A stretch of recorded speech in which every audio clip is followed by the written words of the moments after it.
les saludo en el nombre del Señor Jesucristo y les doy la bienvenida a este lindo espacio que se llama A la Luz de la Palabra. Quiero honrar el nombre de nuestro Señor Jesucristo por darnos esta oportunidad, por tener vida, por tener salud, por tener fuerza en esta semana que estamos viviendo. Bueno, quiero a través de este medio poder presentarles un poquito más acerca de lo que hemos estado tratando acerca del Evangelio de hoy. Quiero orar primeramente al Señor, pedir su dirección, pedir que el oído de la gente pueda estar disponible para oír la palabra del Señor Jesús en esta hora. Señor, te agradezco por esta oportunidad que tú me das, Señor, poder estar en esta hora una vez más frente a esta cámara, Señor, para poder entregar lo que siento de ti, que tú has puesto en mi corazón.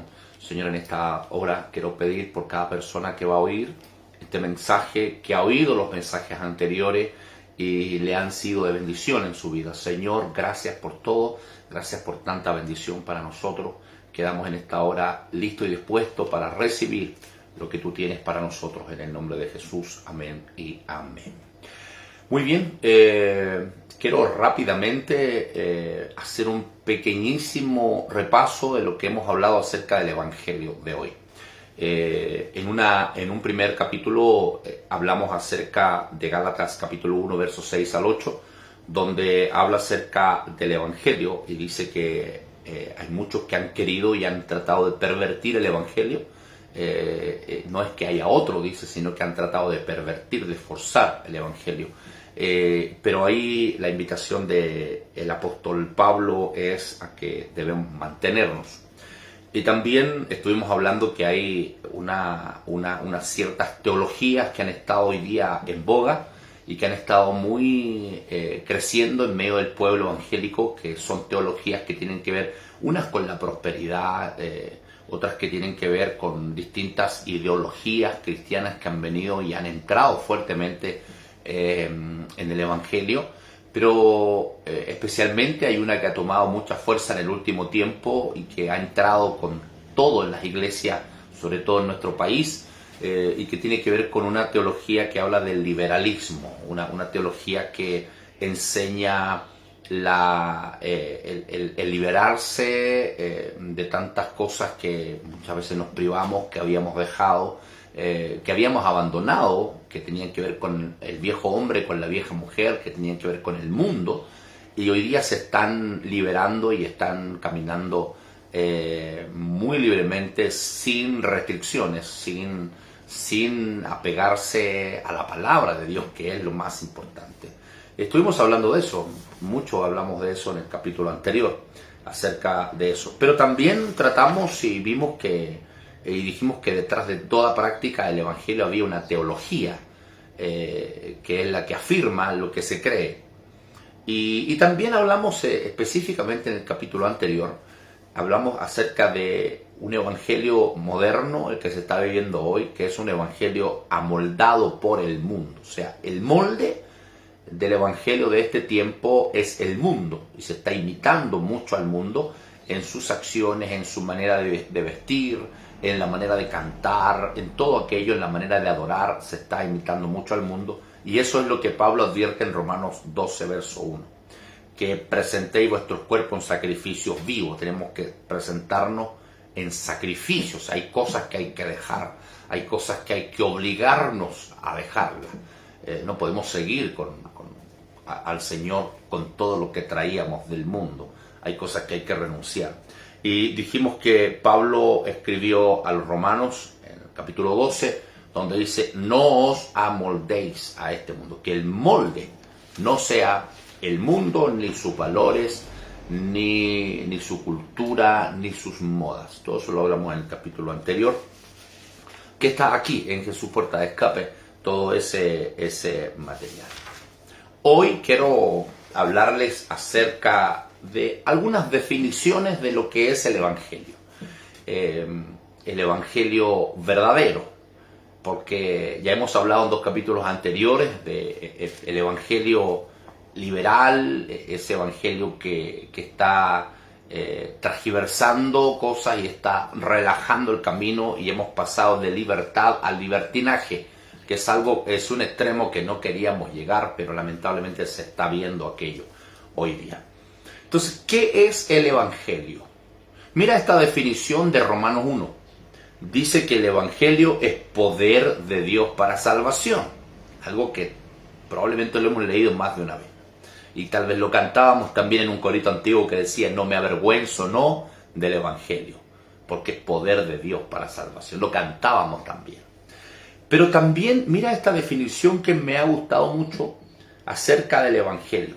El Evangelio es también la palabra de Dios puesta en práctica. ¿Qué es el Evangelio? Es la palabra de Dios puesta en práctica. No es una ideología, no es lo que se le ocurrió a Lutero, no es lo que se le ocurrió a un pastor extranjero, no es lo que vino a la mente del apóstol Fuente. No, el Evangelio es la palabra de Dios. La palabra de Dios puesta en práctica. Ese conjunto de acciones, de sentimientos, se llama Evangelio. La palabra de Dios puesta en práctica. Dicho eso, quiero leer lo que escribe Pablo a Timoteo en el capítulo 3, verso 14 de la segunda carta. Ahora, quiero hacer un pequeño comentario.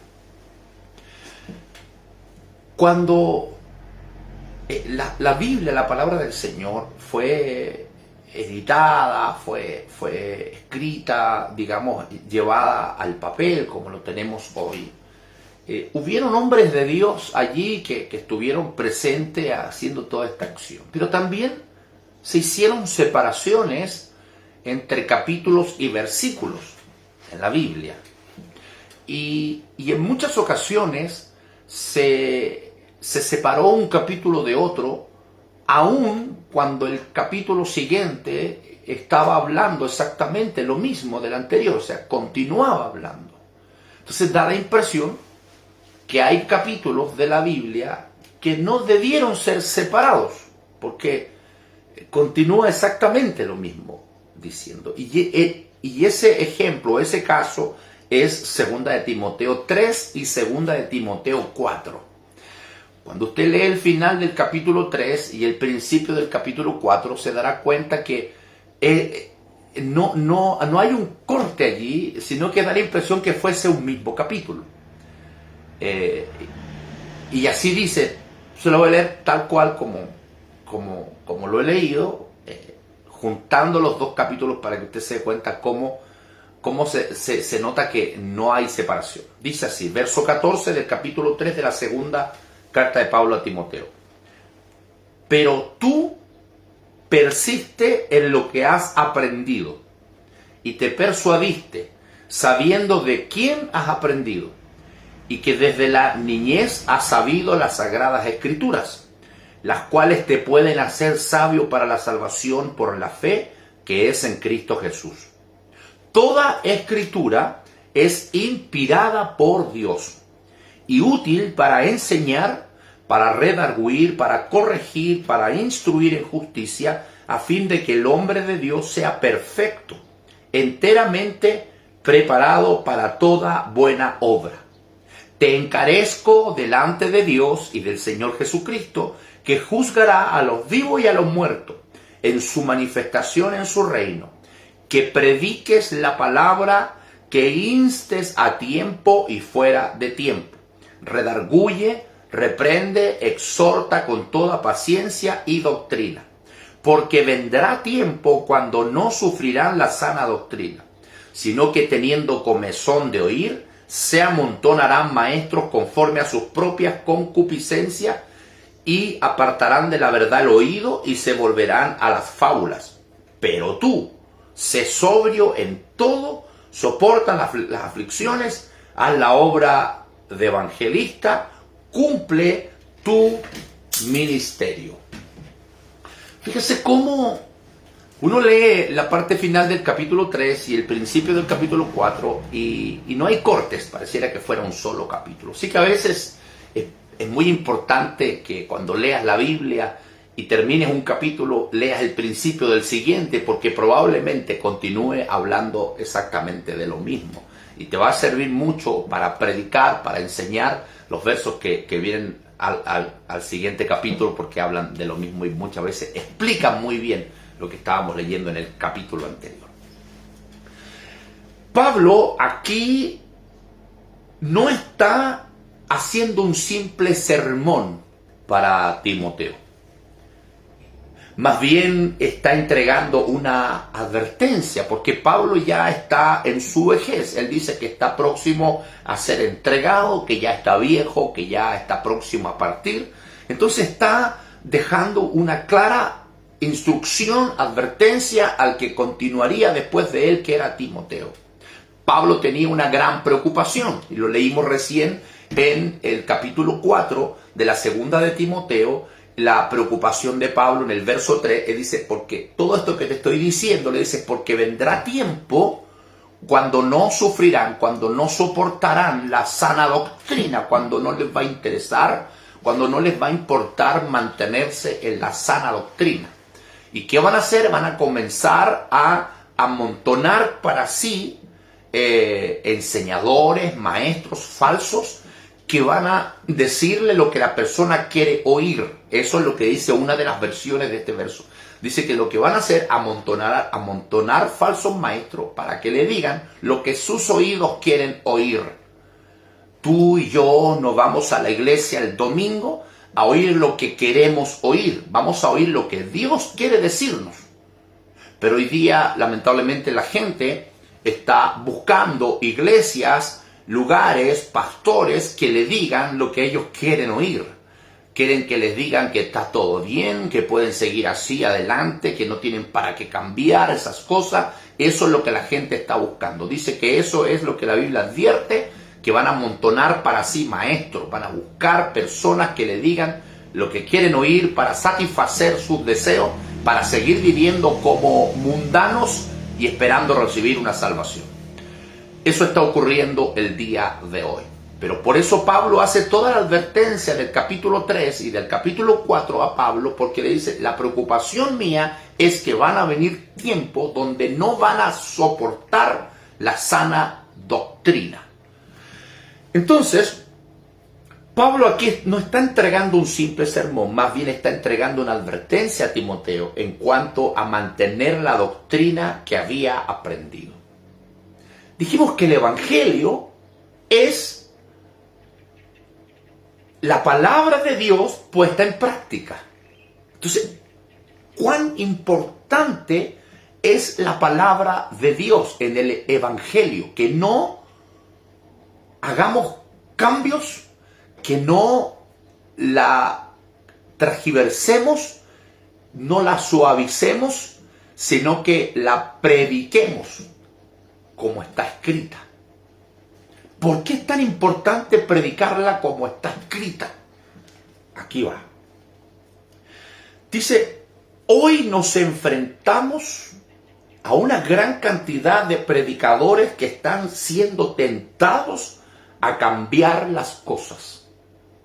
Una cantidad hoy día de personajes que están tratando de ser originales y quieren, no quieren apegarse a la doctrina, sino que quieren ser personas que originalmente están tratando de hacer cambios a su antojo, a su parecer, para de alguna manera ganar más gente, traer más personas al Evangelio, pero en realidad lo que se está haciendo es llenando las iglesias, pero no se está llevando gente delante del reino de los cielos, porque allí es donde realmente tenemos que llevar a la gente, al reino de los cielos, a hacer frutos dignos de arrepentimiento, dice la Biblia. Entonces, la primera lección que Pablo enseña a Timoteo en estos capítulos, en el 3 y en el 4, es persiste en lo que has aprendido. Persiste en lo que has aprendido. No le está diciendo haz cambios. produce cambios, cambia las cosas, anda viendo si esto funciona, si eso no funciona. No, le dice persiste. La palabra persistir, mira lo que significa. Persistir significa mantenerse firme, constante en algo. O sea, Pablo le está diciendo a Timoteo, mantente firme y constante ¿en qué? En lo que has aprendido. ¿Por qué? Porque le dice, tú sabes de quién has aprendido. Timoteo, mantente aferrado a lo que aprendiste. Lo que aprendiste desde tu niñez. ¿Qué es lo que aprendió desde la niñez? Aquí lo explica la palabra en el capítulo 3 y 4. Dice, aprendiste las Sagradas Escrituras. Las Sagradas Escrituras. Las Sagradas Escrituras te pueden hacer sabio para la salvación en Cristo Jesús por la fe. ¿Por qué es tan importante la Sagrada Escritura? No olvidemos lo que dijimos al principio. El Evangelio es la palabra de Dios puesta en práctica. Eso es el Evangelio. Entonces, la palabra de Dios, esa Sagrada Escritura, le dice Pablo, que aprendiste desde la niñez, no la cambies. Persiste en ella, mantente en ella. ¿Por qué? Porque vendrán falsos maestros que no soportarán la sana doctrina. La Sagrada Escritura dice y le da un aliciente. ¿Por qué te encargo que guardes la Sagrada Escritura que aprendiste desde la niñez? Porque la Sagrada Escritura te pueden hacer sabio para alcanzar la salvación por la fe en Cristo Jesús. Ahora, el verso siguiente dice, el verso 16 del capítulo 3 de la segunda de Timoteo, dice, la Escritura o toda Escritura es inspirada por Dios. Inspirada, mira, esto es muy importante. Inspirada por Dios. La palabra inspirar o inspirada es la misma palabra alentada. Alentada. Y la palabra alentar viene de la palabra aliento. Génesis dice que cuando el Señor formó al hombre, alentó en su nariz. Sopló, es la misma palabra sopló. La palabra alentó es la misma palabra sopló y es la misma palabra inspiró. Entonces, dice que sopló en su nariz y el hombre tuvo aliento de vida, recibió vida. Entonces, dice la Biblia que la palabra de toda Escritura es soplada por Dios. Así diría el texto originalmente. Cuando dice toda Escritura es inspirada, significa es alentada, es soplada. Todo salió de la respiración de Dios. Tenemos textos para eso, por supuesto. Miren lo que dice acá la palabra del Señor. En el libro de Salmo está un versículo muy importante que quiero mencionarle. Salmo en el capítulo 33, verso 16, vamos a ver el verso acá. Creo que es, voy a mirar inmediatamente el versículo porque es muy importante este texto. Salmista 33, verso 6. Mira cómo dice la Biblia. Por la palabra de Jehová fueron hechos los cielos. Por la palabra de Jehová fueron hechos los cielos. Y todo el ejército de ellos, las estrellas y todo eso, por el aliento de su boca. Entonces, cada palabra que está en la Biblia dice que fue inspirada por Dios, o sea, fue respirada, salió de su aliento.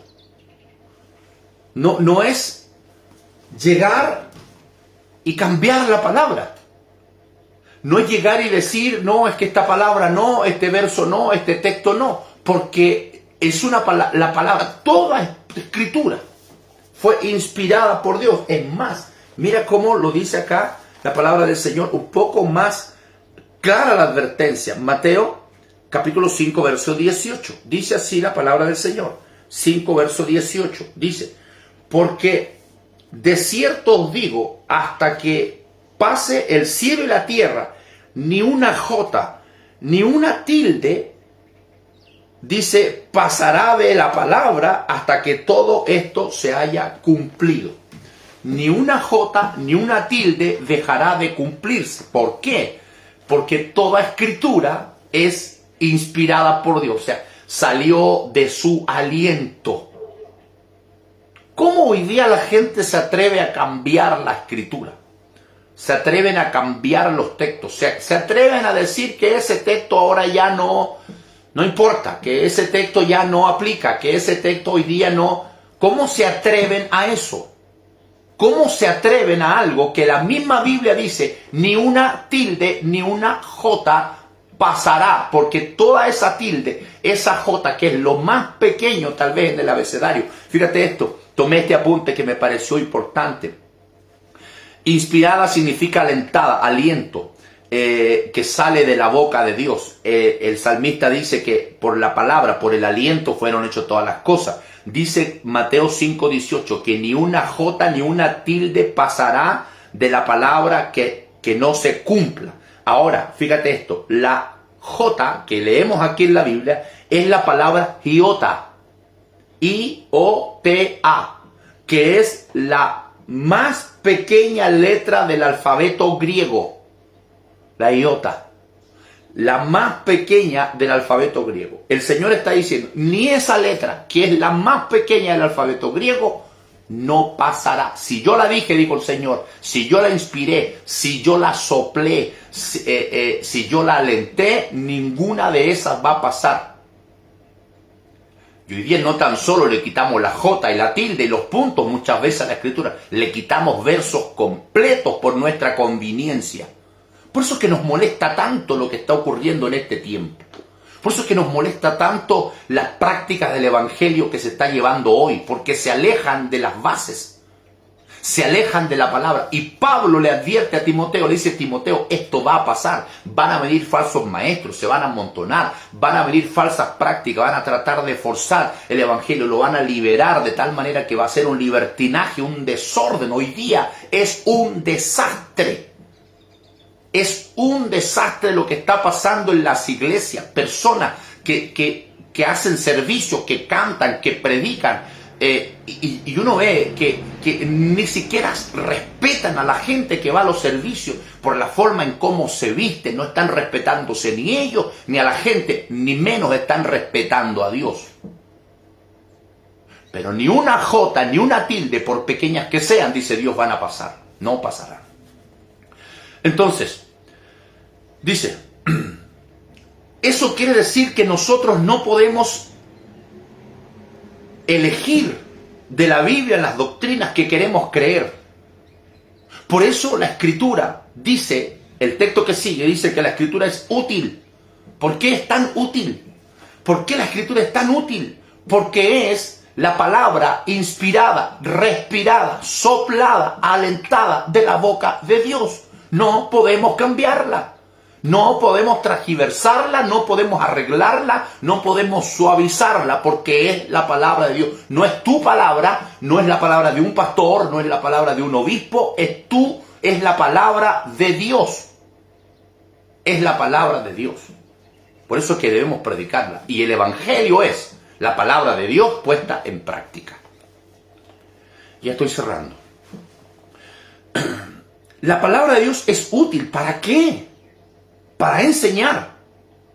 La palabra del Señor nos equipa. Nos prepara ¿para qué? Para toda buena obra. Si tú no conoces la palabra de Dios, no puedes tener buenas obras conforme a la palabra de Dios. Entonces, su palabra nos lleva a la madurez, nos santifica. Juan 17:17, en la oración que Jesús hace por su iglesia, por el pueblo que quedaría aquí en la tierra, Él dice, santifícalos en tu palabra. La palabra de Dios nos equipa, la palabra de Dios nos corrige, la palabra de Dios nos santifica. Santifícalos en tu palabra es verdad. Lucas 16:27, tenemos aquí en este capítulo de la Escritura un ejemplo muy, muy importante que es de mencionar. Dice aquí, habla de el rico y Lázaro. Ambos mueren, la historia usted la sabe. El rico va a un lugar de tormento y desde allí pide ayuda, que le lleven agua, y Abraham le explica que no se puede, y él dice, bueno, si no se puede, ¿qué vamos a hacer? Pero envíen, por favor, a la casa de mi padre, que tengo 5 hermanos, para que no vengan acá, envíales a alguien. ¿Cuál fue la respuesta del Señor? Le dijo, a los profetas tienen, óiganlo, o sea, escuchen la palabra. Si no reciben la palabra es lo único que les puede hacer salvo. Pero ¿qué pide el rico? Dice, Señor, no van a oír, mi familia como yo no somos personas que nos guste oír la palabra. Hoy día lamentablemente estamos frente a una generación que no le gusta la palabra. Nuestros cultos están llenos de otras cosas, de entretenciones, de cánticos, muchas veces de ilustraciones, de videos y tanta cosa, pero no les gusta la palabra. Hemos disminuido el tiempo de predicación para hacer otras cosas en el culto. Qué triste. Lo único que puede salvarnos es la palabra. Jesús se lo dice al rico. Escuchen la palabra, escuchen a los profetas, ahí está. Y él dijo, no, Señor, no, manda a alguien. Si alguien resucita, alguien sale de la tumba, si alguien va y les hace un sketch, si alguien va y les hace allí tal vez una representación, tal vez ahí escuchen. No, le dijo el Señor, la palabra, eso es lo único que les puede traer salvación. Si no escuchan a los profetas, no hay nada que hacer. ¿Qué vamos a hacer en este tiempo con todo lo que está ocurriendo? El Evangelio es poder de Dios para salvación. El Evangelio de hoy. Pablo le dice a Timoteo, si la Biblia es la palabra de Dios, el Evangelio es la palabra de Dios puesta en práctica. La mayor responsabilidad que tenemos nosotros es predicar la palabra. Segunda de Timoteo 4:1. Timoteo, te advierto, te aconsejo que prediques la palabra. Que Dios nos ayude. Nos va a quedar material para un cuarto capítulo. Habíamos dicho una serie de 3 capítulos, pero nos queda material para un capítulo más. Así que Dios nos ayude para grabarlo pronto y poder bendecir tu vida a través de la palabra. Señor Jesús, te doy gracias en esta hora por esta palabra, por este momento de reflexión. Pedimos que nos ayudes a poner tu palabra en práctica, Señor mío. Estamos en tiempos difíciles y necesitamos ser valientes para seguir adelante. Padre, en el nombre de Jesús. Amén y amén. Que el Señor Jesús te bendiga. Nos juntamos en la próxima. Bendiciones.